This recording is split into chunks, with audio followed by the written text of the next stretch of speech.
আছে, শাক চব্জি কৰিবৰ কাৰণে আছে, ফল মূলৰ অলপ বাগান আছে, সেইসকল কৃষকে যদি পুখুৰীটোৰ পাৰত যদি এনেকৈ এটা হাঁহৰ ঘৰ, ইয়াত আমি 100 আমি ডাক ৰাখিম, 100 ডাক ৰাখিম।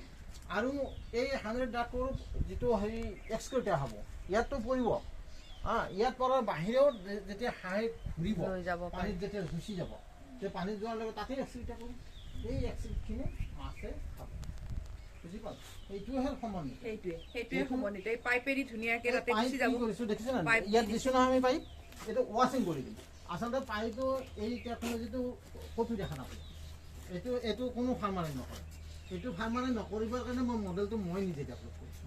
ইঞ্জিনিয়াৰিং ষ্ট্ৰাকচাৰে সদায় এইটোহে বনাই দিয়ে, পাইপটো নিদিয়ে। মই কৈছোঁ কি নহয়, এইটো বস্তু যিটো ৱাশ্বিং হ'ব আমাৰ পুখুৰীৰ পাৰত কৰিলে নহ'ব, এইটো একদম মানে এই হোলটোৰে গৈ পেলাই মাজত কৰিব লাগিব।